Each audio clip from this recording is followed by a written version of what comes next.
terkait dengan isu bahwasanya yang baru-baru ini ya, yang baru heboh sekarang itu yaitu Dede ya. Ini saya jawab ini. Dede mengatakan bahwasanya dia itu diarahkan ataupun disetting keterangannya oleh Ibtu Rudiana. Saya ingin menjelaskan bagaimana asal muasal adanya Dede ini kepada rekan-rekan sekalian.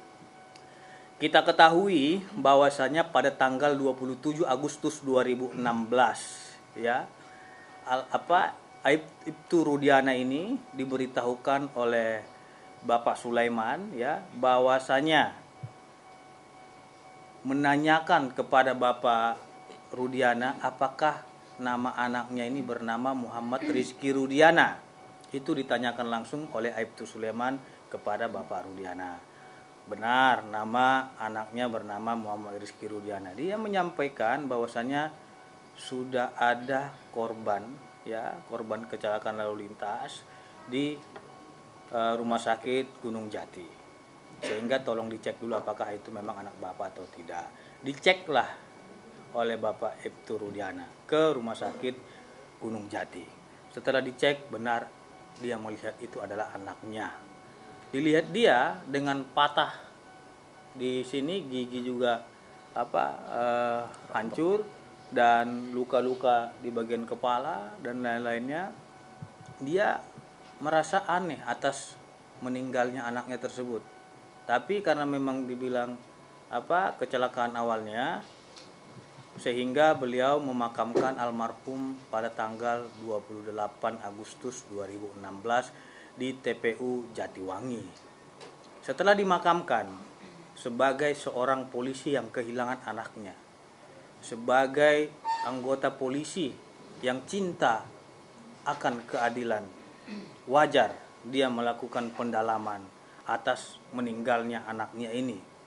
Apakah benar laka lantas atau tidak? Pada tanggal 29 Agustus 2016, beliau datang ke Polsek Talun dan melihat kondisi keadaan sepeda motornya kalau memang itu kecelakaan. Ternyata setelah dilihat beliau pada tanggal 29 Agustus 2016 di Polsek Talun, sepeda motor tersebut tidak rusak. Tidak rusak, sehingga semakin kuat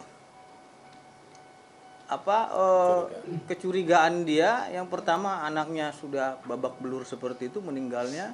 Yang kedua, sepeda motornya tidak rusak. Wajar dia mencari itu. Jangankan seorang anggota polisi, kita saja masyarakat ya, kalau kita kehilangan anak kita ataupun saudara kita, keluarga kita, kita pasti akan mencari apa penyebab kematian daripada anak kita tersebut ataupun saudara kita tersebut. Itu hal yang wajar. Nah, kemudian di tanggal 30 beliau itu merenung satu hari terkait dengan peristiwa ini, dan di tanggal 31 Agustus 2016 beliau mencari ya terkait dengan kebenaran anaknya ini meninggal karena laka lantas atau bukan. Pada pukul 14.00 WIB beliau ke tempat lokasi kejadian yang katanya laka lantas. Kemudian bertemulah ia dengan Aib dan Dede gitu. Jadi dia menanyakan apakah pernah melihat ada peristiwa pada tanggal 27 Agustus ya, laka lantas di sini. Jadi mereka, Dede menyampaikan kepada Bapak Ibtu Rudiana, dia melihat adanya ya aksi kejar-kejaran ya antara para terpidana ini dengan korban, dan ada aksi lempar batu. Itu dari Aib dan Dede yang ngomong seperti itu berdua pertama terlebih dahulu.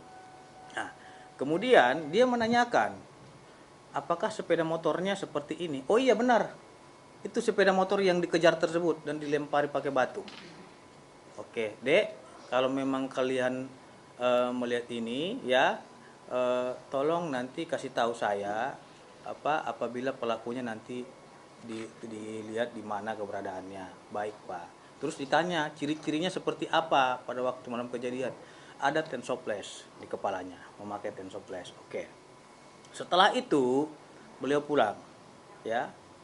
Dan di pukul 16.00 WIB ya, beliau diberitahukan oleh saudara Aep bahwasanya pelakunya ini telah kumpul.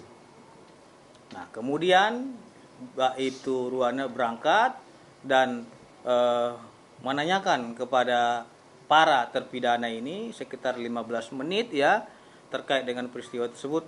Ada pengakuan dari Jaya dan Sudirman sehingga mereka amankan untuk dibawa ke Polresta Cirebon. Dan di Polresta Cirebon dia menyerahkan kepada Satreskrim Polresta Cirebon untuk digali lebih lanjut informasi tersebut. Setelah digali oleh penyidik, ternyata benar mereka mengakui perbuatannya dan mereka adalah pelakunya. Oke, setelah itu pada pukul 18.00 WIB-nya itu Pak Ibtu Rudiana membuat laporan polisi. Ya, setelah membuat laporan polisi, Pak Ibtu Rudiana sudah menanyakan kepada Jaya dan Sudirman terkait dengan perbuatan tersebut dan semua para terpidana juga sudah dimintai keterangan. Dan perlu saya luruskan di sini, penyidik dalam kasus pembunuhan almarhum Eki dan Pina itu bukanlah Ibtu Rudiana. Ini yang berkembang tengah-tengah masyarakat, dia yang menyidik, dia yang memeriksa dan lain-lain. Itu adalah keterangan yang tidak benar. Bahwasanya penyidiknya itu adalah Satreskrim Polresta Cirebon. Beliau hanya kedudukannya sebagai pelapor. Dan dalam jeda tenggang waktu 3 hari, berkas tersebut dilimpahkan ke Polda Jawa Barat karena adanya kasus pembunuhan dan pemerkosaan, bukan laka lantas. Makanya dilimpahkanlah ke Polda Jawa Barat untuk dilakukan pendalaman, penyidikan lebih lanjut. Jadi seperti itu. Nah, terkait dengan tudingan saudara Dede ya, yang menyatakan bahwasanya ya Ibtu Rudiana ini menyuruh dia untuk merekayasa keterangan agar seolah-olah tahu, agar seolah-olah keterangannya seperti ini sesuai dengan permintaan Ibtu Rudiana, itu adalah fitnah dan pencemaran nama baik bagi Ibtu Rudiana. Karena memang ini sudah viral dan sudah membuat fitnah di tengah-tengah masyarakat, maka per hari ini resmi kami somasi terbuka saudara Dede.